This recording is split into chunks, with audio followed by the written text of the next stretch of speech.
Merhabalar, bugün sizlerle görmüş olduğunuz ünlü markanın çantasını çalışacağız. Çok zevkli hazırladım. Gerçekten yapımı oldukça zevkli ve kolay bir model oldu ve oldukça da şık bir model oldu. Ben çok beğendim. Umarım sizler de beğenirsiniz. Öncelikle çantamda kullandığım malzemelerimden bahsetmek istiyorum. Sonra da kısaca bir anlatıp hemen yapımına başlamak istiyorum. Şöyle Milano rafyanın tığım düştü. Raf iplerinden kullandım. Şu kiremit rengini ve şöyle hasır rengini kullanarak çalıştım. Kiremit renginden bir bobin yeterli oldu. Bakın elimde kalan da şu şekilde olmuş oldu. Hasır renginden 2 bobin kullandım. İkinciden çok az bir miktar kullandım. Bakın bu şekilde kalmış oldu. İkinci bobininden de toplamda 150 gram kadar hasır renginden kullanmış oldum. Kiremit rengi de 100 gram da kullanmış oldum. Deri aksesuarlarımı Eva Çanta Aksesuar'dan temin ettim. Modele uygun özel olarak hazırladım. İçerisinde şu şekilde bir de çıt çıt kullandım. Malzemelerim de bu şekilde. Çantamın ölçüsünden de bahsedeyim hemen. Şöyle bakın. Çantamın şu şekilde enini ölçtüğümde 47 santim oldu. Şuradan tabandan itibaren orta kısma kadar boyunu ölçtüğümde 25 santim. Şu kısmı tabandan itibaren ölçtüğümde de 33 santim olmuş oldu çantamın ölçüleri. Bu şekilde daha büyük yapmak isterseniz motifleri büyüterek ilerleyebilirsiniz. Video içerisinde zaten motifleri yaparken detaylı olarak bahsediyorum. Şimdi öncelikle 14 tane tam motiften oluşuyor çantam. Bakın şu şekilde. 6 tanesi kiremit rengi, 8 tanesi hasır renginden oluşuyor. Toplamda 14 tane tam motif kullanıyorum. 1, 2, 3 ve 4 tane yarım motif, bir tane de büyük tam motif kullanıyorum. Çantanın yapımında daha sonra da iğne yardımıyla dikerek birleştirmemi yapıyorum. İsterseniz sık iğne tekniğinde de yapabilirsiniz. Dediğim gibi oldukça kolay bir model olmuş oldu. Hadi çantamızın yapımına başlayalım. Çantam için bu şekilde bakın 2 çeşit motif kullanıyorum. 2 renk yapacağım için bakın motifimin bir tanesini bu şekilde hazırlıyorum. Bir de aynı motiften taban yapacağız ama tabanın ölçüsü, tabanı en son öreceğim için şu an gösteremiyorum. Tabanın ölçüsü biraz daha büyük olacak. Video içerisinde detaylı olarak anlatacağım. Şimdi kaçar adet yaptığımızdan bahsedeyim. Bakın bundan toplamda 8 adet yapıyorum. Şöyle kare motiften. Bu renginden de 6 adet yapıyorum. Yani toplamda 14 adet kare motifimiz oluşmuş oluyor. Bu şekilde yarım motiften de toplamda 4 adet yapıyorum. Bu rengi kullanıyorum. Hepsinde de diğer renkten kullanmıyorum. Dilediğiniz renklerde tek renkte yapabilirsiniz. 2 renk yapacaksınız da bu şekilde ayrı ayrı adetlerini de söylüyorum. Öncelikle şöyle kare motifimizin yapımından başlayalım. Kare motifime başlamadan önce, yapımına başlamadan önce öncelikle ölçüsünü paylaşmak istiyorum. Bakın şu şekilde 12 santimlik bir ölçü elde etmiş oldum. Daha küçük bir çanta isterseniz daha küçük yapabilirsiniz. Daha büyük bir çanta isterseniz daha büyük yapabilirsiniz. Öncelikle kare motiften başlıyoruz ki ölçümüzü elde ettiğimizde diğer parçalarımızı bu kare motiflere göre ayarlayacağız. 12 santimlik ölçü benim için yeterli oldu. Dediğim gibi daha büyük ya da daha küçük yapmak isterseniz bunu ayarlayabilirsiniz. Benim ipim nedeniyle 7 sıranın bitiminde 12 santim elde ettim. Siz ölçünüzü ipinize göre de ayarlayabilirsiniz. Aynı boy çanta yapmak isterseniz, aynı ölçülerde bir çanta yapmak isterseniz. Ne demiştim? 8 tane hasır rengimi kullanıyorum.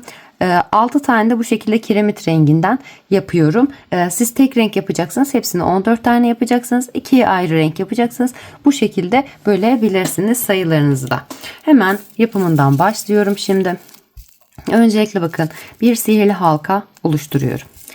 Halkamın içerisine bir tane zincirimi çektikten sonra tığımdan parmağımdan çıkarıyorum. Şimdi hemen halkamın içerisine batıp ipimi çekiyorum. Bir sık iğne yapıyorum. Ve bir tane de zincir çekiyorum. Bu benim ilk trabzanımı oluşturuyor. Trabzanı bu şekilde yapıyorum. Zincirle çıkmıyorum ki daha dolu bir görüntü olsun. Bakın geçişlerim hiç belli değil. Geçişlerim belli olmasın istiyorum. Şimdi şöyle. İlk trabzanı bu şekilde oluşturdum. Daha sonra aynı trabzan, aynı halkamın içerisine bir ve 2 tane trabzan oluşturuyorum. Toplamda başlangıçta yapmış olduğum trabzanımla beraber 3 tane oluşturmuş oldum. Şimdi arada 1 ve 2 tane zincir çekiyorum. Sizin elinizin ayarına göre zincir sayısını arttırabilirsiniz ya da azaltabilirsiniz. Bir zincirle de geçiş yapabilirsiniz. 2 zincir ya da 3 zincir de çekebilirsiniz. Aradaki boşlukları istediğiniz şekilde bakın bu şekilde ayarlayabilirsiniz. 2 zincir benim için yeterli oldu. İpim çok kalın bir ip olmadığı için kağıt iple yapacaksanız 2 zincir çekin. Çok kalın bir kağıt ip değilse tabi rafya, daha kalın bir rafya ip kullanacaksınız. Bir zincirle de geçişinizi yapabilirsiniz. Hemen bakın zincirimi çektikten sonra halkamın içerisine yine 3 tane ikili trabzan oluşturuyorum. 2 ve 3. Şimdi bakın yine 1 ve 2 tane zincir çekiyorum. Yine halkamın içerisine 3 tane ikili trabzan oluşturuyorum. 2 ve 3. Şimdi hafif ipime çekiyorum, sihirli halkamın ipine. Daha sonra bakın üçlü grup oluşturdum. 1 2 zincir çekerek son grubumu da oluşturuyorum. Kare bir görüntü elde edeceğim için 4 tane grupla başlıyorum. 2 zincirimi çektim. Halkamın içerisine batıyorum. 1 ikili trabzan yapıyorum. Tekrar 1 ikili trabzan daha yapıyorum. 2 tane yaptım. Şimdi sihirli halkamın ipini iyice çekiyorum. Farklı bir teknik göstereceğim. İpiniz daha sonrasından buradaki ortadaki boşluk açılmaması için.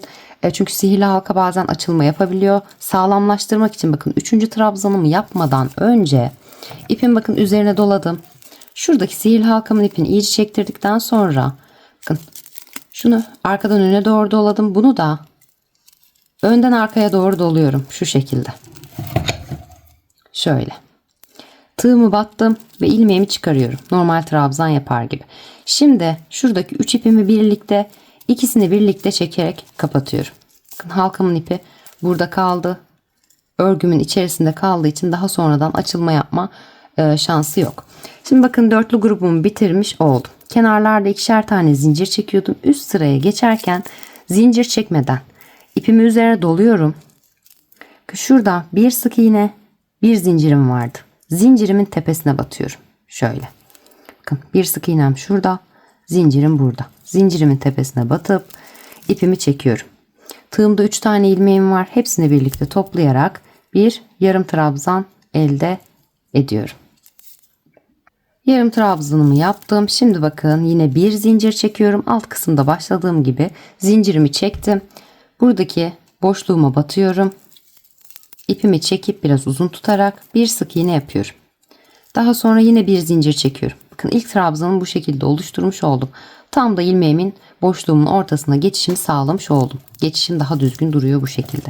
Şimdi buraya 2 tane ikili trabzan yapıyorum. 1 ve 2. Toplamda başta yapmış olduğum trabzanımla birlikte 3 tane ikili trabzan elde etmiş oldum. Şimdi hemen bakın zincir çekmeden arada, burası önemli. Yan boşluğa geçerken zincir çekmiyoruz. Hemen yandaki boşluğa geçiyorum. 1 2 ve 3 tane ikili trabzan oluşturuyorum. Zincir çekmeden geçtim. Şimdi 1 ve 2 tane zincir çekerek köşemi oluşturuyorum. Tekrar aynı boşluğumun içerisine zincirimi çektikten sonra aynı boşluğumun içerisine bir ikili trabzan yapıyorum. 3. Yine bakın bir grubumu oluşturdum. Zincir çekmeden yandakine geçiyorum. 3 tane ikili trabzan yapıyorum. Yandaki boşluğa geçerken zincir çekmiyoruz. Köşemizi oluştururken bakın yine köşemi oluşturacağım. 1 ve 2 tane zincir çekiyorum. Yine buradaki zincir boşluğunun içerisine batıyorum. 3 tane ikili trabzan yapıyorum. 3. Bakın köşemi oluşturmuş oldum. Şimdi yine zincir çekmeden yandaki boşluğa geçiyorum. 3 tane ikili trabzan yapıyorum.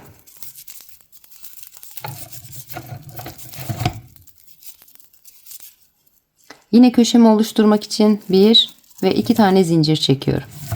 Aynı boşluğun içerisine 3 tane ikili trabzan yapıyorum. 1 2 3. Şimdi yine zincir çekmeden bakın son ilk başta başlamış olduğum ilmeğimin içerisine batacağım. Şuradaki boşluğuma batarak kapatma işlemi yapacağım. 1 2 ve 3 tane köşem oldu. 4. köşemi de buraya oluşturacağım. Zincir çekmedim. Buradaki boşluğuma geçiyorum. 3 tane ikili trabzan yapıyorum. 2 ve 3. Neydi bu modelin adı? Hanım Dilendi Bey beğendiydi sanırım. Ben pek sevmiyorum o ismi ama o modeli birebir uyguluyoruz yani. Şimdi 3 tane trabzanımı yaptım. Yine bakın köşemi oluşturmam gerekiyor ve aynı zamanda köşe boşluğuma da geçmem gerekiyor ki geçişim düzgün olsun. İpimi üzerine doladım. Burada bir sık iğnem, bir zincirim var. Zincirimin tepesine tığımı battım. İpimi çekiyorum ve hepsini birlikte toplayarak bir yarım trabzan oluşturarak köşemi yapıyorum. Bu şekilde elinizle de şöyle hafif toparlarsanız el ütüsü yapmış olursunuz. Daha düzgün bir görüntü elde edersiniz. En son zaten ütüyle üzerinden geçeceğiz. Hemen bakın köşemi de oluşturduğum ikinci sıramı da tamamlamış oldum. Bir zincir çekiyorum.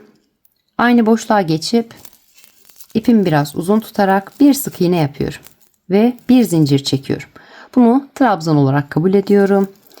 Ve tekrar aynı boşluğumun içerisine 2 tane ikili trabzan yapıyorum. Ve 2. Bakın bir kenarımı oluşturmuş oldum. Bir köşemin bir kenarını oluşturmuş oldum. Şimdi zincir çekmeden şuradaki boşluğa geçiyorum. Zincirsiz boşluğuma şuradaki boşluğa geçip 3 tane ikili trabzan yapıyorum. Sadece köşelerde zincir çekiyoruz. Bir ve ikinci grubumu oluşturmuş oldum bu şekilde. Hemen bakın köşeye geldim. Köşede yine köşemi oluşturacağım. 2 zincirlik boşluğumun olduğu yerdeyim. Buraya 3 tane ikili trabzan yapıyorum. 1 2 ve 3. Bakın bir kenarımı oluşturmuş oldum. İlk başta başlarken bir kenarımda, ikinci sıramda 2 tane oldu. Üçüncü sıramda da 1, 2 ve 3 tane oldu bir kenarımda grubum. Şimdi bakın 3 tane trabzanımı yaptım. 1 ve 2 zincir çekiyorum. Köşemi oluşturacağım bu noktada. Bakın buradaki zinciri boşluğuma 2 zincirimi çektikten sonra 3 tane ikili trabzan yapıyorum. 1 2 ve 3. Diğer köşemi oluşturdum ve yeni kenarıma geçişimi sağlamış oldum. Çok ses çıktığı için ip aparatımı değiştirdim. Biraz daha ses gürültü azalacaktır. Hemen bakın zincir çekmeden şuradaki boşluğuma geçişimi sağlıyorum. Şuraya. 3 tane ikili trabzan yapıyorum. 1 2 ve 3. Hemen bakın ikinci grubumu da oluşturmuş oldum. Diğer kenarımda köşeme geldim. Köşeye zincir çekmeden geçişimi sağladım. 3 tane ikili trabzan yapıyorum.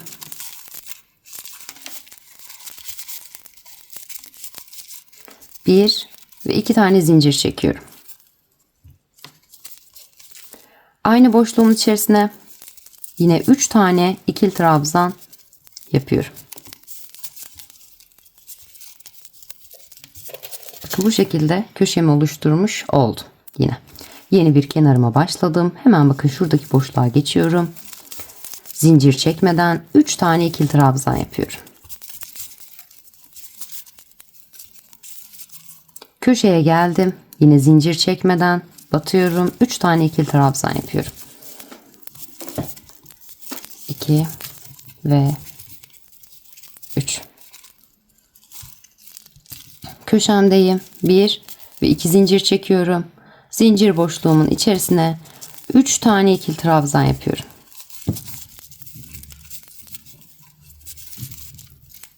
Dördüncü köşemde şurayı oluşturmamıştık. 1, 2 ve 3. Üçüncü köşemi de bu şekilde oluşturuyorum. Zincir çekmeden aradaki zincirsiz boşluğuma batıyorum.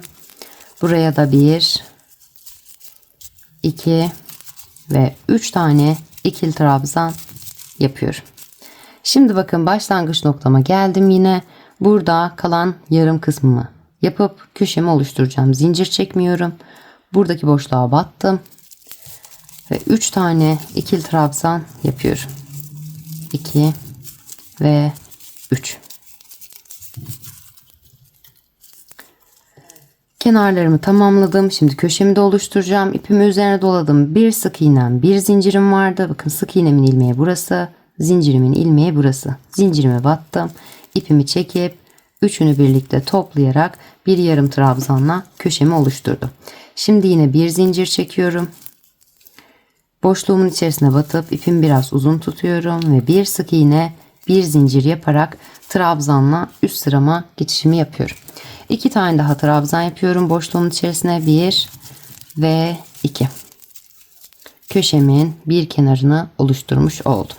Şimdi bakın, bir önceki sırada 3 tane üçlü grup yapmıştık. Bu sıramızda dörtlü gruba çıkacak. Son olarak göstereceğim. Aynı şekilde ilerleyeceğiz zaten sonraki sıralarda da.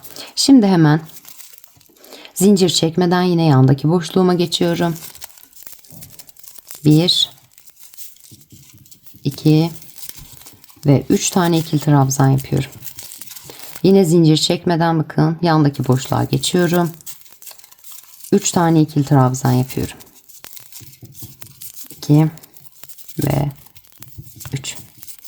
Yine zincir çekmeden bakın 1 2 ve 3 oldu. Köşeye batıyorum. Köşeme geldim. 1 2 ve 3 tane ikili trabzan yapıyorum. Şimdi bu noktada bakın köşemi oluşturacağım. 1 2 3 ve 4 tane grubum oldu. Bir kenarımda 1 2 zincir çektim. Köşemi oluşturdum. Şimdi boşluğuma batıyorum. Tekrar 3 tane ikili trabzan daha yapıyorum. 1 2 ve 3. Köşemi oluşturup diğer kenarıma geçişimi sağladım. Zincir çekmiyorum. Yandaki boşluğa geçtim. 1 2 ve 3 tane ikili trabzan yapıyorum.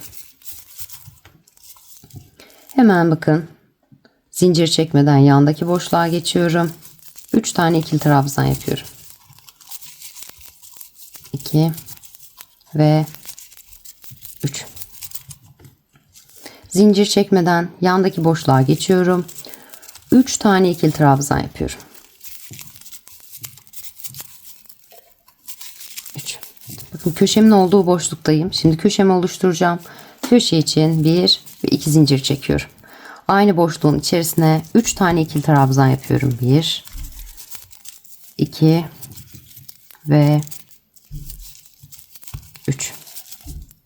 Şimdi zincir çekmeden yine köşemi de oluşturdum. 1 ve 2. köşem. Zincir çekmeden yandaki boşluğa geçtim. 3 tane ikili trabzan yapıyorum.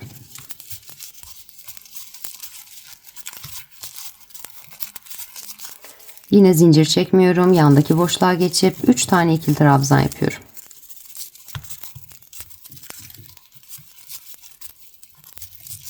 Zincir çekmeden bakın yandaki köşe boşluğuma batıyorum. 3 tane ikili trabzan yapıyorum.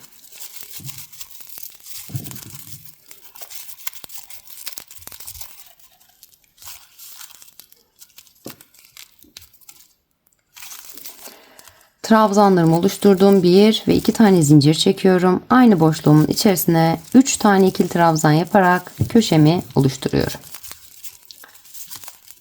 3. köşemi de oluşturmuş oldum. Son kenarımdayım. Zincir çekmeden yandaki boşluğa battım. 3 tane ikili trabzan.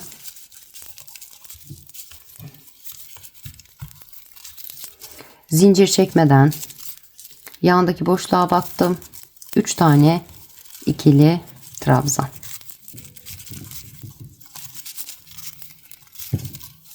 Başlangıçta başladığım köşeme geldim. Zincir çekmiyorum. Buraya batıp 3 tane ikili trabzan yapıyorum.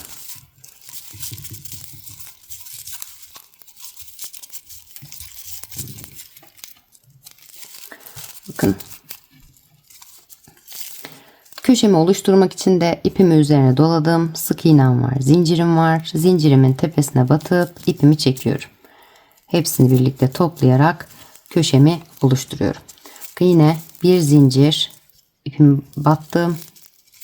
uzun tutarak bir sık iğne ve bir zincir yaparak üst sırama geçtim. Tam ortaya geçtim.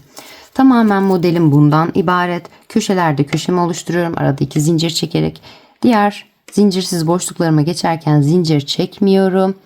3'er tane trabzan yapıyorum. Köşeme geldim. 3 tane ikili trabzan, 2 zincir, 3 ikili trabzan yaptım. Aynı şekilde devam ederek yeteri uzunluğa kadar ilerliyorum. Ben 7 sıra halinde tamamladım. Dediğim gibi 12 santim oldu. İstediğiniz uzunluğa kadar bu şekilde devam edebilirsiniz. Son olarak bakın. Köşemi kapatırken de son sıramda şöyle yapıyorum. Hemen sökeyim şurayı. 7 sırayı tamamladım. 7. sıramın sonundayım. Şöyle 1 ve 2 tane zincir çekiyorum. Yarım trabzanla geçişimi sağlamıyorum da 2 zincir çekiyorum. Şuradaki yine bakın sık iğne ve zincirim var. Zincirimin tepesine batıp ipimi çekip kaydırmamı yapıyorum. Ve bir zincir çekip ipimi kesiyorum. Bu şekilde kapatıyorum. En son köşemi de sıramı tamamladığım zaman.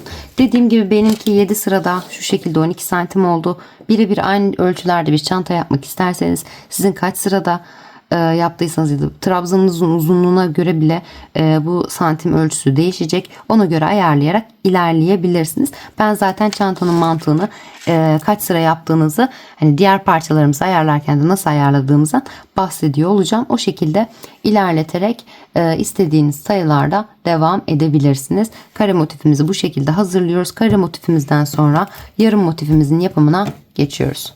Kare motifimi hazırlamıştım. Şimdi hep beraber üçgen motifimizin hazırlanışına geçeceğiz. Ne demiştim? Kare motifimize göre üçgen motifimizi ayarlıyoruz. Önce kare motifimizin ölçüsünü belirliyoruz. Sıra sayısını belirliyoruz ki aynı sırada üçgen motifimizi de hazırlayabilelim diye. Tam birebir bunun yarımı oluyor. Yarısı oluyor şu şekilde. Üst üste tuttuğunuz zaman tam olarak kapatıyor. Şimdi hemen yapımına başlıyoruz. Öncelikle bir sihirli halka yapıyorum yine. Şimdi tam bunun birebir yarımı olması gerekiyor kare motifimin. Şimdi hemen yine aynı şekilde bir tane sihirli halkamın içerisine zincirimi çekip parmağımdan çıkarıyorum. Şimdi buraya batıyorum ipimi. Tığımı batıyorum, ipimi çekip yine bir sık iğne ve bir zincir çekiyorum. Bu benim trabzanım oluyor. Şimdi trabzanımdan sonra bir tane zincir çekiyorum. Tam üçgenini yapacağım ya. Bir trabzan, bir zincir çekmiş oldum. Burada 3 tane zincirle de başlayabilirsiniz. Zaten daha sonra sık iğne geçeceğimiz için çok da önemli değil. Hemen bakın. Bir sık iğne, bir zincirle trabzanımı yaptım. Bir zincir de arada çektim. Yani bir trabzan, bir zincir yapmış oldum başlangıçta. Hemen sihirli halkamın içerisine 3 tane ikili trabzan oluşturuyorum. 1 2 ve 3. Başlangıcı birebir aynı şekilde yapıyorsunuz. Sıra sayınızı kare motifinizde ne kadar yaptıysanız üçgen motifinizde sıra sayısını ona göre ayarlıyorsunuz. Başlangıç birebir aynı yani. Hemen bakın 3 tane ikili trabzanımı yaptım. 1 ve 2 tane zincir çekip köşemi oluşturuyorum. Şimdi tekrar ipimi üzerine doluyorum. Buradaki sihirli halkamın içerisine 3 tane daha ikili trabzan yapıyorum. 1 2 ve 3. 3 tane ikili trabzanımı oluşturdum. Bir tane köşemi oluşturmuş oldum. Şimdi bu noktada başlangıçta yaptığım işlemin aynısını uygulayacağım. Yani 3 tane ikili trabzanımdan sonra bir zincir. Şöyle sihirli halkamı, bir zincirimi çektim. Sihirli halkamı ipini çekerek iyice sıkılıyorum. Şimdi yine bakın ipimi üzerine doluyorum trabzan yapar gibi. Buradaki ipimi ne demiştim? Çıkmaması için gizliyorum içerisinde, örgümün içerisindeki burası daha sonradan genişlemesin. Bunu arkadan öne doğru aldım. Diğer ipimi de önden arkaya doğru alıyorum yine. Bakın bir tane zincirimi çektim. Halkamın içerisine ipimi çekip bir tane ikili trabzan yapıyorum. Bir zincir, bir ikili trabzanla bitirmiş oldum. Bu şekilde bitirmiyorsanız dediğim gibi bir zincir, bir ikili trabzanla bitiriyorsunuz. Şimdi 3 sırama geçiyorum. İlk sıramı tamamladım. Bakın tam üçgen motifimin yarısı oluşmuş oldu. Şurada. Şöyle yarısını şu kısmını oluşturmuş oldum. Kenarlarda da şu zincirlerle boşluğumu bıraktım. Köşemin yarısını oluşturmuş oldum yani. 3 köşe yapmış oldum. 1, 2 ve 3. Şimdi ilk sıramı tamamladım. 1, 2 ve 3 tane zincir çekiyorum ve örgümü çeviriyorum. Bu 3 zincirim 2 tanesi trabzan, bir tanesini de aradaki boşluk zincire yapıyorum. Şimdi buradaki zincir boşluğuma batıyorum. 3 tane ikili trabzan yapıyorum. 2 ve 3. Bir tane ikili trabzan yapmış oldum. 2 zincirimle bir zincir çektim arada boşluk bırakmak için. Daha sonra 3 tane ikili trabzan yaptım ilk boşluğumun içerisine. Şimdi zincir çekmeden köşeme geçişimi sağlıyorum. 3 tane ikili trabzan yapıyorum. 2 ve 3. Şimdi tekrar köşemi oluşturmak için 1 ve 2 tane zincir çekiyorum.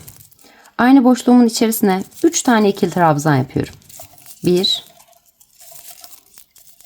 2 ve 3. Şimdi bakın köşemi oluşturmuş oldum. Zincir çekmeden şurada bir zincir, bir trabzanlık boşluğum vardı. Zincir boşluğuma batıyorum. Zincir çekmeden 3 tane ikili trabzan da buraya yapıyorum. 1 2 ve 3. Bakın arttırmış oldum. Her bir kenarımda 1 ve 2 tane grup oluştu. 1 ve 2. Şimdi bu noktada ne yapıyorum? Bir tane zincir çekiyorum yine. Trabzan yapacağım. Zincirimden sonra trabzanı nereye yapıyorum? İkinci zincirimin tepesine batıyorum. Yani bir sık ile bir zincirle başlamıştık. İkinci zincirimin tepesine, yani bir sık iğne bir zincirle başladım. Zincirimin tepesine batıyorum. Bir ikili trabzan yapıyorum. Bakın yine bir köşe oluşturmuş oldum burada. Üç köşeli oluşması gerekiyor ki üçgen görüntüsünü alabileyim diye.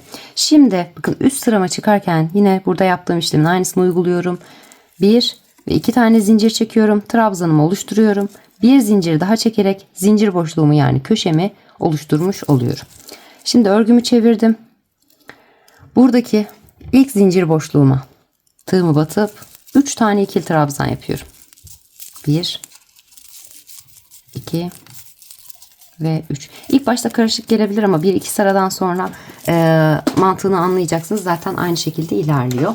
3 tane ikili trabzanımı yaptım. İlk grubumu oluşturdum. Zincir çekmeden yandaki boşluğuma geçiyorum. 3 tane ikili trabzan yapıyorum yine. 1 2 ve 3. İkinci grubumu oluşturdum. Zincir çekmeden köşe boşluğuma geldim. 2 zincirlik boşluğuma. Buraya da 3 tane ikili trabzan yapıyorum. 1 2 ve 3. Bir kenarımda 3 tane ilmeğim oluşmuş, 3 grubum oluşmuş oldu. Bu sıramda da 3. sıramda 1 ve 2 zincir çekerek köşemi oluşturuyorum. Şimdi yine aynı boşluğumun içerisine 3 tane ikili trabzan yapıyorum. 1 2 ve 3. Şimdi zincir çekmeden yandaki boşluğuma geçiyorum. Buraya da 3 tane ikili trabzan yapıyorum. 1 2 ve 3. Şimdi yine bakın zincir çekmeden 3 tane trabzanımdan sonra 3 tane zincirim vardı. Buradaki bakın zincir boşluğuma, trabzanımın bittiği yerdeki boşluğa tığımı batıp 3 tane ikili trabzan yapıyorum. 2 ve 3. Bakın bir kenarımda 3 tane grubum oluştu. Şimdi yine aynı şekilde kapatıyorum. Bir zincir ve 3 tane trabzanımın zincirimin ikincisine batıyorum. Zincirimin tepesine bir ikili trabzan yapıyorum. Bir zincir bir trabzanla kapatmış oldum. Şimdi 4. sırama geçişimi sağlıyorum. 2 zincir çekiyorum. Bunu trabzan olarak kabul ediyorum. Bir zincir çekiyorum. Zincir boşluğumu ilk köşemi oluşturmuş oldum. Şimdi bakın şuradaki zincir boşluğuma gelip 3 tane ikili trabzan yapıyorum. 2 ve 3. Zincir çekmeden ikili trabzanı oluşturduktan sonra 3 tane hemen yandaki boşluğa geçiyorum. Zincirsiz boşluğuma 3 tane ikili trabzan yapıyorum. 1 2 ve 3. İkinci grubumu oluşturdum. Zincir çekmeden yandaki boşluğuma geçiyorum. 3 tane ikili trabzan yapıyorum.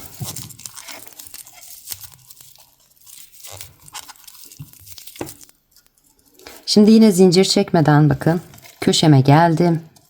2 zincirlik boşluğuma 3 tane ikili trabzan yapıyorum.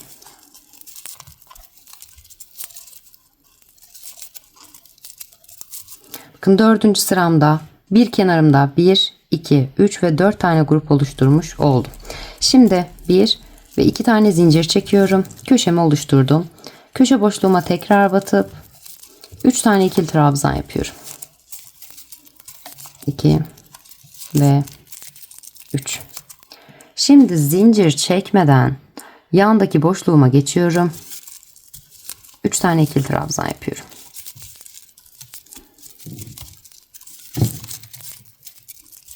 Yine bakın zincir çekmeden yandaki boşluğa geçiyorum. 3 tane ikili trabzan yapıyorum. Köşemden itibaren 3 tane grubum oluşmuş oldu. Son grubumu da bakın şuradaki zincir boşluğumun içerisine yapıyorum.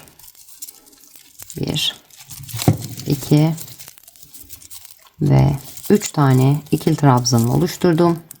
Şimdi bir tane zincir çekiyorum. İkinci zincirime tığımı batıp bir ikili trabzan yapıyorum. Şimdi bu noktada 1, 2 ve 3 tane zincir çekip 5. sırama geçişimi sağlıyorum. Hemen bakın 3 zincirimle geçtim. Dibindeki ilk ilmeğime, ilk boşluğuma batıyorum. 3 tane ikili trabzan yapıyorum. 5. sıramda bir kenarımda beşli grup oluyor. Her sıramda bu şekilde. 6. sıramda 6, 7. sıramda 7 tane olacak. Bakın ilk sıramda da 1 tane. 2. sıramda 2 tane. 3. sıramda da 3 tane olmuş oldu. Birer birer artıyor yani. Hemen yandakine geçiyorum. Zincir çekmeden ikinci grubumu yapıyorum. Zincir çekmeden yandakine geçiyorum. 3. grubumu yapıyorum.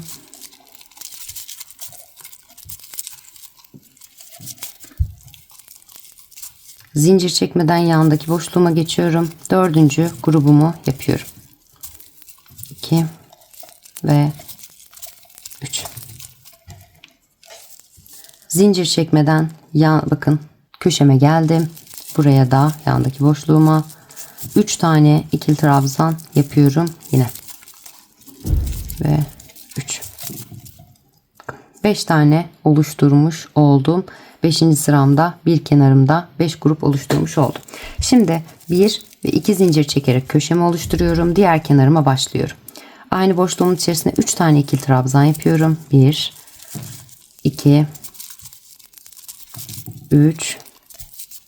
Bakın, ilk grubumu oluşturdum. Zincir çekmeden yandakine 1, 2 ve 3 trabzan. Şimdi yine zincir çekmeden yandakine 1, 2 ve 3 trabzan. Zincir çekmeden yine yandakine 1, 2 ve 3 trabzan. Zincir çekmeden bakın 1, 2, 3, 4 grubum var. 5.'yi de şuradaki zincir boşluğuma yapıyorum. 1, 2, 3 tane ikili trabzanımı oluşturarak 5. grubumu da oluşturdum. Bir zincir çekiyorum ve ikinci zincirimin tepesine tığımı batıp bir ikili trabzan yapıp sıramı tamamlıyorum. 5. sıramı da bitirmiş oldum. Şimdi 1, 2 ve 3 tane zincir çekip 6. sırama geçiyorum. Yine bakın buradaki boşluğuma batıyorum. 3 tane ikili trabzan yapıyorum. İlk zincir boşluğuma. Zincir çekmeden yandaki boşluğuma geçtim. 6. sıramda bir kenarımda 6 tane grubum oluşacak. 2 ve 3. Yandakine geçiyorum. 1, 2 ve 3 trabzan.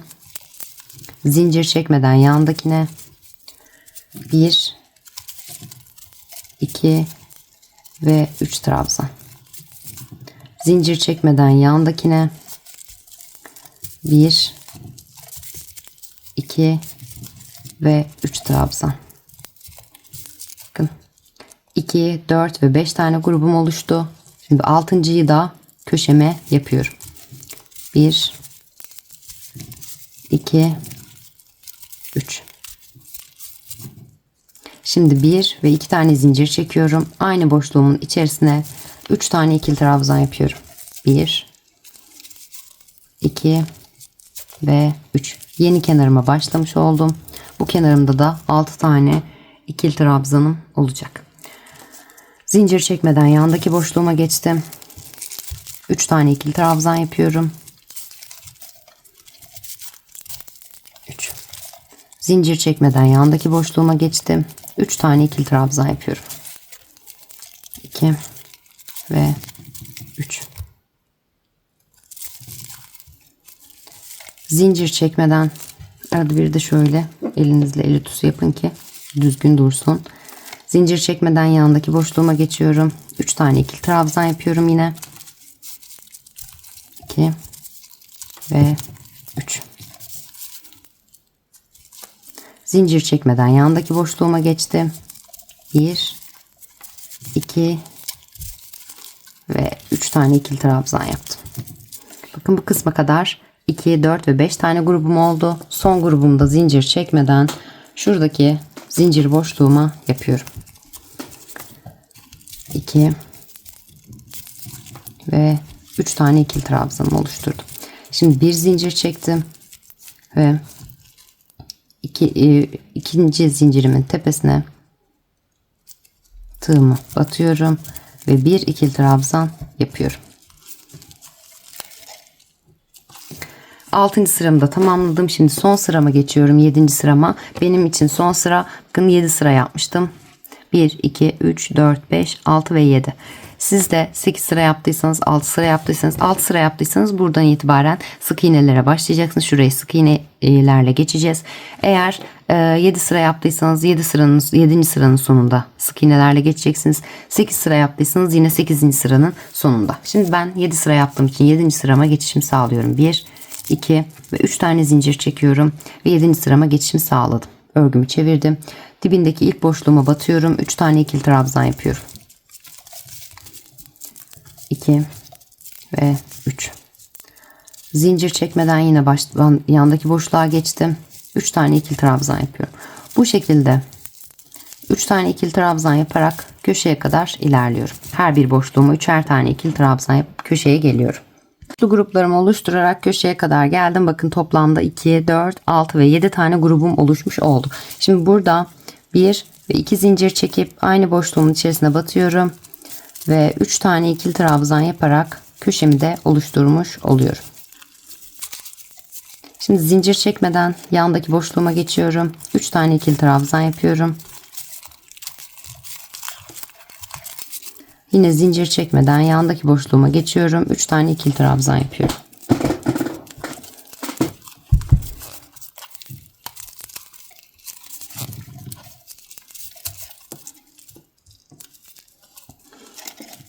Yine zincir çekmeden yandaki boşluğuma 3 tane ikili trabzan.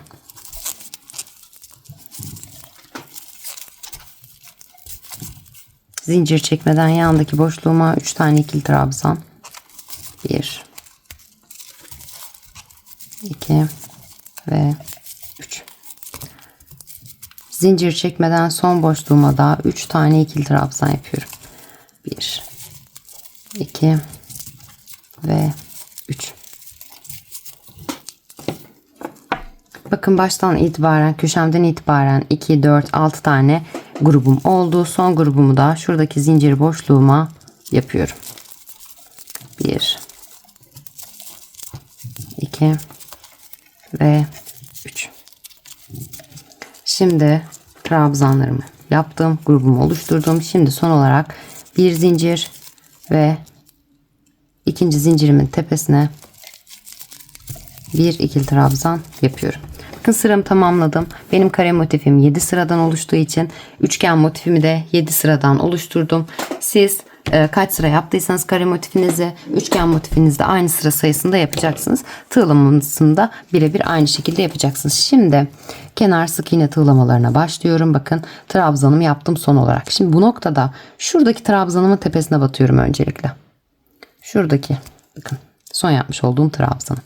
Bunun tepesine batıyorum. İpimi çekip bir sık iğne yapıyorum. Yanındakine geçiyorum. Bir sık iğne yapıyorum. Trabzanımın boşluğuna ve bir sık iğne daha yapıyorum. 2 tane sık iğnemi oluşturdum. Trabzan boşluğuma. Yandaki yine bakın zincir boşluğum trabzan olarak kabul etmiştim. Buraya da 2 tane sık iğne yapıyorum. 1 ve 2. Şuradaki trabzan boşluğuma geliyorum. Buraya da 2 tane sık iğne yapıyorum. 1 ve 2.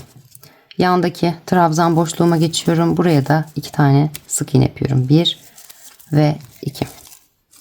Yandaki trabzan boşluğuma 2 tane sık iğne yapıyorum. 1 ve 2. Yandaki trabzan boşluğuma geçiyorum. 1 ve 2 tane sık iğne yapıyorum. Yandaki trabzan boşluğuma geçiyorum. 1 ve 2 tane sık iğne yapıyorum. Şimdi bakın şu ortadaki boşluğum var. Buraya da batıyorum. Bir sık iğne yapıyorum. Yandaki trabzan boşluğuma geçiyorum. 1 ve 2 sık iğne yapıyorum. Yandaki trabzan boşluğuma geçiyorum. 1 ve 2 sık iğne yapıyorum. Yandaki bakın yine trabzan boşluğuma 1 ve 2 sık iğne yapıyorum. Yandaki trabzan boşluğuma da yine 1 ve 2 sık iğne yapıyorum. Yandaki trabzan boşluğuma geçiyorum. 1 ve 2 sık iğne yapıyorum. Bakın. Yandaki trabzan boşluğuma da 1 ve 2 sık iğne yapıyorum. Son bakın zincirimin olduğu yere geldim. Buraya da 1 ve 2 zincir çekiyorum. Şimdi ikinci zincirimin tepesine de tığımı batıp bakın bir zincir boşta bırakıyorum. İkincisinin tepesine batıp bir sık iğne de buraya yapıyorum. Bu şekilde üçgen motifimi de bitirmiş oluyorum. Bir zincir çekip kapatıp ipimi kesiyorum.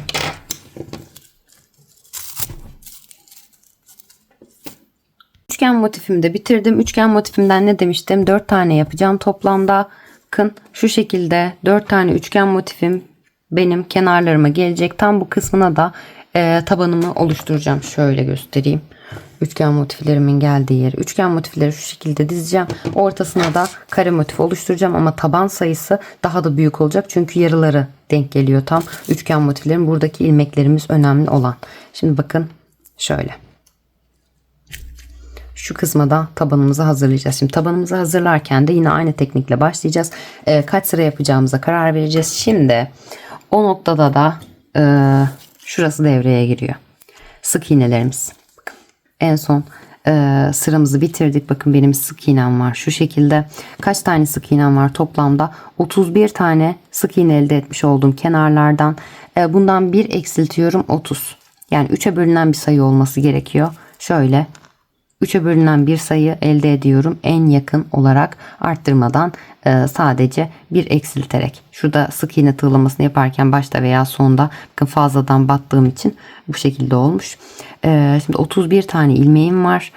30 tane ilmek elde etmem gerekiyor kare motifimin sonunda. Yani bu da ne demek oluyor? 30 tane olduğu için buradaki sayımızı, buradaki sık iğne sayımızı 3'e bölüyoruz. 10 tane. 3'e bölünce 10'a denk geliyor. Yani buradaki kenarımın bir grubu 10'lu grup oluşması gerekiyor. Yani 10 sıra halinde devam etmem gerekiyor. Şöyle. Şuradaki öncelikle siz kaç sıra yaptıysanız sık iğnelerinizi sayıyorsunuz. Benimki 31. 1 eksilttim. 30'a tamamladım. 3'e bölünen bir sayı elde etmem gerektiği için. 30'u da 3'e böldüm. 10 elde ettim. Şu şekilde bakın. 10'lu grup halinde 10 sıra halinde kare motifimi oluşturacağım ki bir kenarı 10 tane gruba denk gelmiş olsun, 30 ilmeğe denk gelmiş olsun diye. Şimdi öncelikle yine başlıyoruz kare motifimizi yapmaya. Bu arada sizinki 6 sıradan 30 değildi buradaki ilmeğiniz kaç olabilir? 27. 27 olduysa 9 yapacaksınız şuradaki motif sayısına. atıyorum 27, 24 olduysa kaç yapacaksınız? 8 yapacaksınız. 21 olduysa bakın buradaki ilmek sayım benim 21, 7 yapacaksınız. Tamamen buradaki ilmeğinize bağlı olarak kare motifinizi, tabanınızı ayarlayacaksınız. Kare motife nasıl başlıyorum? Yine aynı şekilde sihirli halkamı yapıyorum. Burada birebir aynı şekilde başlıyorum. Bir tane zincirimi çekiyorum. Halkamın içerisine bir sık iğne yapıyorum.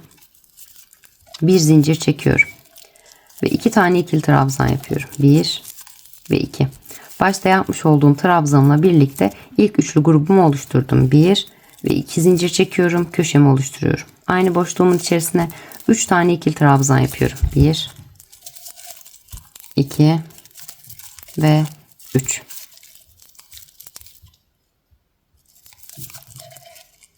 Yine 1 ve 2 tane zincir çekiyorum. Aynı boşluğumun içerisine 3. grubumu 3 tane ikili trabzan yapıyorum. 1 2 ve 3.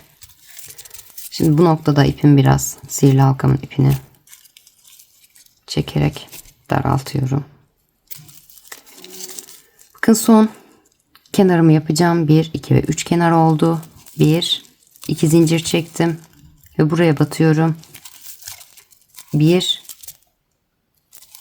ve 2 tane ikili trabzan yapıyorum.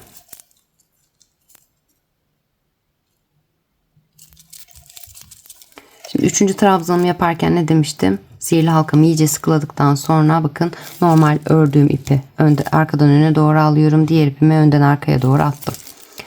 Yine boşluğun içerisine batıyorum. Bir ikili trabzan yapıyorum. İpimi de çekip sıkılıyorum. Şimdi bakın 4 kenarımı oluşturdum. İpimi üzerine dolayarak bir sık iğne bir zincir çekmiştik. Zincirin tepesine batıp ipimi çekiyorum. Hepsini birlikte toplayarak yarım trabzan elde ediyorum. Şimdi bir zincir çektim. Buradaki boşluğuma batıp biraz uzun tutup bir sık iğne bir zincir yapıyorum. Yine bakın 2 tane ikili trabzan yapıyorum. 1 ve 2. Mantığı tekrar göstermek için çektim. Zaten kare motifinin nasıl yapıldığını göstermiştim. O şekilde ilerleterek başlangıç birebir aynı şekilde ilerleterek bakın bunu 7 sıra yapmıştık. Benim buradaki kenardaki sayım 30 tane ilmek olduğu için 31 ilmekten 30'a düşürdüğüm için 10 sıra ilerleteceğim. Bir kenarımda 10 tane grup oluşması gerekiyor. Eğer bu noktada kafanız karıştıysa yorumlarda üçgen motifinizin kenarındaki sık iğneleri belirtirseniz yardımcı olurum yine.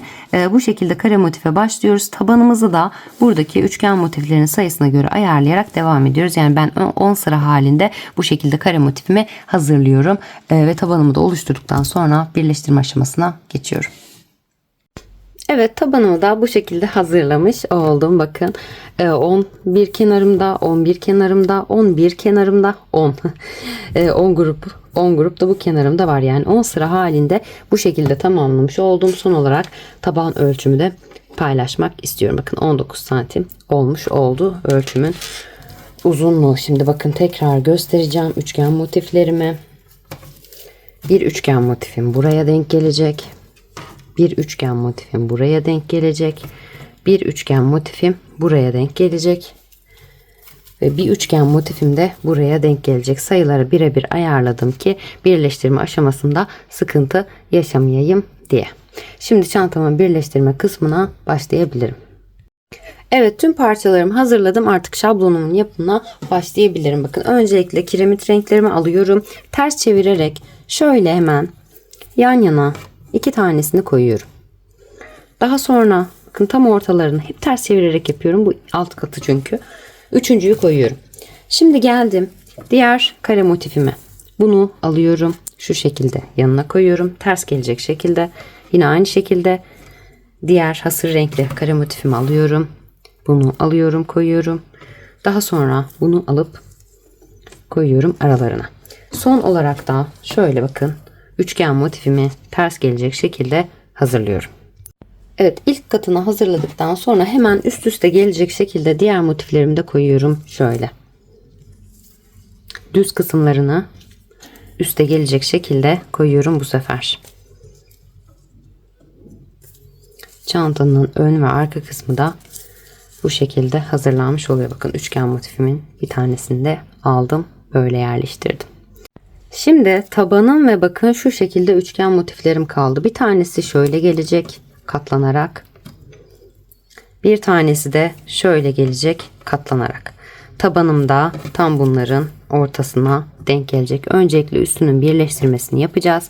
En son yanlar ve taban. Hatta şu yanları da beraber birleştirelim birlikte. En son da taban birleştirmesini yapalım. Şimdi öncelikle şuradaki 3 parçamı birleştireceğim. Daha sonra şuradaki bakın 5 parçamı birleştireceğim. Öncelikle kiremit rengimden başlıyorum. Şu kenardan başlayacağım hemen karşılıklı olarak birleştirmeye. Şöyle hemen yakınlaştırayım. Şablonu verdim zaten. Dikiş tekniğini de göstereceğim. Renkleri ipinize motifinize göre ayarlayarak birleştirmesini tamamen yapabilirsiniz. Hemen bakın. Şuradan köşeden başlıyorum. Öncelikle zincirimin bir tanesi ilkine batıyorum. Şöyle içten dışa doğru battım.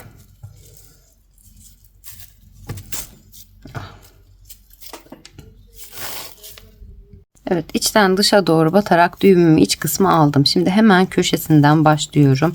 Şöyle yapayım. Hemen köşesinden yine karşısında 2 tane zincirimin bu tarafta karşılıklı olarak denk gelecek yerine bakın. İlk zincirim burada, ikincisine batıyorum. Ve karşısından tekrar çıkıyorum bu şekilde. Tek kanatlarını alarak yapıyorum dikişimi yani. Hemen bakın yanındakine geçiyorum. Ve karşısındaki ilk trabzanıma batıyorum. Ortasından batıyorum bakın. Tersime geldi aslında, o yüzden biraz zor göstereyim. Hemen yana şöyle alalım. Yandakinin ortasından batıyorum. Ve karşısındakini bakın hep arka kanatları, birbirlerine batan kanatlarını alıyorum. Şu şekilde. Bakın yandakine batıyorum ve karşısındakine batıyorum. Şöyle. Yandakine batıyorum ve karşısındakine batıyorum. Kaydırma tekniğiyle de yapabilirsiniz. Sık iğneyle de birleştirme yapabilirsiniz. Tamamen tercihinize kalmış. Bu şekilde biraz daha bana kolay geliyor. O yüzden bu yöntemi tercih ediyorum. Hemen karşılıklı olarak. Ama birleştirme yapacaksınız da yine birbirine bakan kanatlarına kaydırmayla ya da sık iğneyle birbirine bakan kanatlarına batmanızda fayda var. Çünkü model o şekilde. Hemen karşılıklı olarak dikiyorum. Bakın arka kanadı ve arka kanadı. Bu şekilde köşeye kadar dikişimi yaparak ilerliyorum. Evet, karşılıklı olarak bakın ilmeklerime göre dikişlerimi yaparak geldim. Şöyle hemen bakın son trabzanlarıma da battım. İlk zincirimin olduğu yere batıyorum. Ve karşısında ilk 2 tane zincirim vardı ya, ilk zincirimin olduğu yere de batıyorum bu şekilde ortalayarak. Hatta direkt zincir boşluğuna batsak daha iyi olacak. Zincir boşluklarına da batıyorum ki zincirlerimiz genişleme yapmasın. Aynı yere tekrar batıyorum sıkılamak için. Bu şekilde yaptım. Eğer kaydırmayla yapıyorsanız siz ilmeklerin zincir ortasına da batabilirsiniz. Yine boşluğuna da batabilirsiniz. Şimdi aldım diğer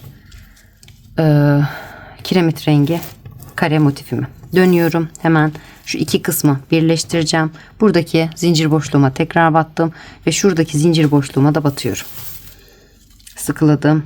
Ve tekrar karşılıklı olarak battım. Sıkılamak için şu iki kenarı. Hemen bakın. İlk trabzanımın tepesine bakın. Dikişimin olduğu yer var zaten. Buranın tam ortasına batamıyorum. Tepesine battım. Arkasındakinin arka kanadına battım. Yani yan yana şu iki kenarı birleştireceğim bu sefer de. Şöyle battım. Hemen yanındaki trabzanıma geçiyorum. Arka kanadını aldım. Karşısındaki trabzanımın arka kanadını aldım. Ve dikişimi yaptım. Yanındaki trabzanımın arka kanadını aldım. Ve karşısındakinin arka kanadını aldım. Ve dikişimi yaptım. Yanındakinin ve karşısındakinin şöyle dikişlerimi tamamladım. Yanındakinin ve karşısındakinin dikişlerimi tamamladım. Yanındakinin ve karşısındakinin. Dikişlerim tamamen bu teknikle ilerliyor. Bakın ortada bu şekilde boşluklara batıyoruz. Şimdi ne yapacağız? Öncelikle bu parçamı birleştirdim. Bu üçlü grubumu şöyle biraz daha yukarı alacağım. Şöyle şunları bir kenara alayım. Bu üçlü grubumu birleştirdim. Bakın ön ve arkayı ayrı ayrı birleştireceğim. Daha sonra bunların yanına şunları da birleştireceğim. Şöyle. Şöyle. Bu 4 tanesini birleştireceğim yan kısma. Daha sonra ne yapacağım? Şu üçgen motifimi şu ortaya ve bu üçgen motifimi de şu ortaya birleştireceğim. Hatta bu üçgenleri birleştirmeyelim. En son tabanla birlikte beraber kafa karışıklığınız olmasın birleştirelim. Şu 3 kiremit rengi, bunları birleştirdik. 4 tane tam motifimiz yan yana ve bir tane üçgen. Ön parçasını oluşturduk. Aynısından bir tane daha hazırlıyoruz. Şöyle birleştirip dikiş tekniğiyle, nasıl yapacaksınız? Sık iğne tekniğiyle. Şöyle yine aynısından bir tane daha birleştiriyoruz. Bir tane de üçgen motifi şu ortaya. Birleştiriyoruz. 2 ayrı parçayı alıp geliyoruz. Elimizde 2 tane şöyle yarım motif, bir tane de tabanımız kalmış olması gerekiyor. Bunları birleştirip gelelim. En son hep birlikte taban ve yanları da birleştirelim. Yan taban bakın şu şekilde ön ve arka parçasını hazırladım. 2 aynı parçadan oluşturmuş oldum. Bir tanesini şu şekilde iç kısmı bize bakacak şekilde ayarladıktan sonra diğer tarafı da dış kısmı bize bakacak şekilde ayarlıyoruz. Şu şekilde karşılıklı olarak denk getiriyoruz. Kalan 3 tane motifimiz oldu. Bakın ön için 1, 2, 3, 4, 5, 6 ve 7 tane kare motif kullandım. Bir tane yarım motif kullandım. Üçgen motif kullandım. Arka için de aynı şekilde 2, 4, 6 ve 7 tane tam motif, bir tane yarım motif kullandım. Şimdi elimde 2 tane yarım ve bir tane de taban motifim, kare motifim kalmış oldu. Öncelikle şu şekilde şuradan yandan birleştirmemi yapacağım. Şöyle denk gelecek. Diğer taraftan da üçgen parçamın birleştirmesini yapıp tabanımı da içerisine yerleştireceğim. İki motifimi bu şekilde üst üste koydum. Bakın sol köşemden başlıyorum hemen birleştirme aşamasına. Şuradan başlayacağım. Öncelikle bakın kısa kenarımı, üçgenimin kısa kenarımın bir tanesini şu şekilde ayarlıyorum. Bakın uzun kenarım altta kalacak şekilde. Şöyle birleştirip daha sonra dönüp şuradan da birleştireceğim. Şöyle ayarlıyorum. Hemen şuradan iğnemi geçirdikten sonra karşıdan başlayalım. Şöyle tam ortasına düğümümü battıktan sonra ipimi de ayarlayayım hemen. Karşısındaki bakın tam ilk ilmeğime, ilk trabzanıma batıyorum. Şöyle biraz yakınlaştırayım. Şurada ilk trabzanıma battım karşıdan. Buradaki trabzanıma batıyorum. Bakın ortasından üstten alta doğru batıyorum. Yine aynı şekilde aynı yere batarak sıkılıyorum. Öncelikle. Daha sonra hemen yanındaki bakın zincir boşluğuma batıyorum. Şuradaki zincir boşluğuma batıyorum. Köşemdeki zincir boşluğuma da batıyorum. Geriye gelip sıkılıyorum ki düğümüm boşluğun olduğu yerde kalmasın ki çıkma olmasın. Görüntü olarak daha düzgün olsun diye. Hemen yanındaki bakın daha önce batmış olduğum trabzanıma karşılıklı olarak yine batıyorum.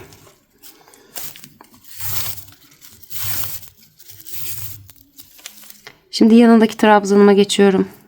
Karşısındakine geçiyorum. Karşılıklı olarak batıyorum. Yanındaki trabzanıma geçiyorum. Ve karşısındaki trabzanıma geçiyorum. Ve karşılıklı olarak batıyorum. Yanındaki trabzanım ve karşısındaki trabzanım. İlmek sayılarım birebir eşit olduğu için karşılıklı olarak denk geliyor zaten. Bu şekilde birleştirmemi tamamlayarak köşeye kadar ilerliyorum.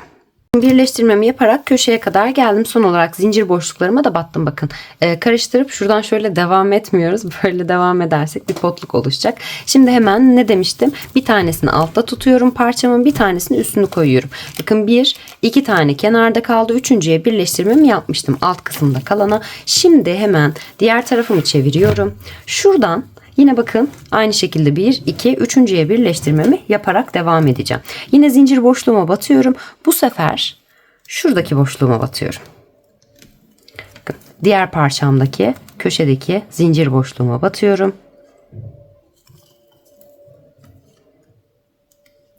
İpimi İyice sıkılayarak birleştirmemi yapıyorum. Tekrar aynı yere batıyorum. Yönümü bu sefer buraya almış oldum. Şimdi hemen bakın ilk trabzanıma batıyorum. Ve karşısındaki ilk trabzanıma yine batıyorum. Arka kanatlarına, birbirlerine batan kanatlarına batıyorum yine. Karşılık olarak yanındakine geçiyorum. Ve karşısındakine geçiyorum. Yanındakine geçiyorum. Ve karşısındakine geçiyorum. Yanındakine ve karşısındakine batıyorum. Bu şekilde birleştirmemi yaparak köşeye kadar geliyorum. Bakın şuradaki açıklık kalmış oluyor. Şuradaki boşluğum kalıyor. Daha sonra ipimi koparıyorum ve karşı kısma geçiyorum. Yine bakın bu taraftan bu sefer 1, 2, 3. motifime şöyle şuradan başlayarak birleştiriyorum. Aynı şekilde diğer tarafı çevirip aynı şekilde diğer üçgenimi de yerleştirmiş oluyorum. Bu tarafta yapmış olduğum işlemin birebir aynısını bu tarafta uyguluyorum. Köşeye kadar gelip tabanımı birleştirmek için geliyorum. İki kenarın bakın bu şekilde birleştirmesini de tamamlamış oldum. Artık taban kısmından birleştirme aşamasına başlayacağım. Herhangi bir köşeden başlıyorum. Yine bakın karşıdaki ilk boşluğuma batacağım ama öncelikle şurada bakın zincir boşluğum var. Buraya batmadan önce ilk bir ilmeğime batıyorum. Şöyle. İlmeğime batıp düğümümü yerleştirdikten sonra ilk trabzanıma batıyorum. Hemen tekrar aynı yere batıyorum. Sıkılama işlemimi yapıyorum. Şimdi yine zincir boşluğuma batıyorum ve aynı ilmeğe tekrar batıyorum. Hatırlarsanız burada 31 tane ilmeğim vardı. Onu buradaki boşlukta kapatacağım şimdi. Zincir boşluğuma batıyorum ve kenardaki yine karşılıklı olarak şu şekilde şuradaki zincir boşluklarıma batıyorum. Şurada.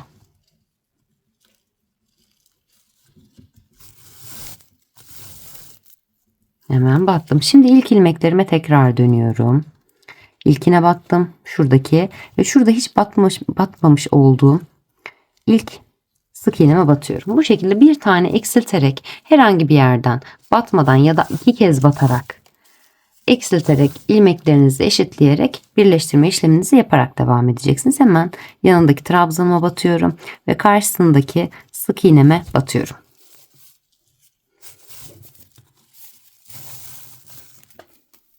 Yanındaki trabzanıma batıyorum ve karşısındaki sık iğneme batıyorum. Yanındaki trabzanıma batıyorum ve karşısındaki sık iğneme batıyorum. Yanındaki trabzanıma batıyorum ve karşısındaki sık iğneme batıyorum. Yine arka kanatlarını alıyorum. Birbirinin aynı şekilde birleştirme işlemime devam ediyorum. Bu şekilde köşeye kadar geliyorum. Köşemde birleştirmemi bitirip tam orta boşluktan karşıdaki bakın şuradaki boşluğuma batıyorum. Zincir boşluğuma birleştiriyorum. Daha sonra dönüyorum. Hemen yan yana bu şekilde bu kenarımla birleştiriyorum iki kenarıma. Daha sonra dönüyorum. Tekrar bu kısmı birleştiriyorum. Yani tam şu orta kısma üçgenlerimin bakın. Şu ortası kare oldu. Tam orta kısma tabanımı oturtmuş oluyorum ve birleştirmemi tamamlamış oluyorum. Daha sonra tabanımı da birleştirdikten sonra bakın çantam düz konumdayken şu şekilde duruyor. Son olarak da şuraları, şu kısımları birleştiriyorum. Şurayı ve şuradaki kenarımı birleştiriyorum. Çantam hazırlanmış oluyor. Daha sonrasında da askılarımı yerleştiriyorum ve çantam artık hazırlanmış oluyor. Çantamı birleştirmesinde bakın bu şekilde tamamen birleştirmiş oldum. Çantamı tamamlamış oldum. Şöyle iç kısmı da bu şekilde gözüküyor. Son olarak ütüsünü yaptım. Şu şekilde içine çıt çıtlarını taktım ve deri aksesuarlarımı da taktım. Dediğim gibi o çanta aksesuardan temin etmiştim. Açıklama kısmına ya da yorumlara bakarak linkine ulaşabilirsiniz. Çantamın yapımı bu şekilde. Umarım videodan memnun kalmışsınızdır. Kanalıma abone olmayı, Instagram'dan beni takip etmeyi ve yaptığınız modelleri bana Instagram üzerinden göndermeyi unutmayın. Hepinize kolaylıklar diliyorum.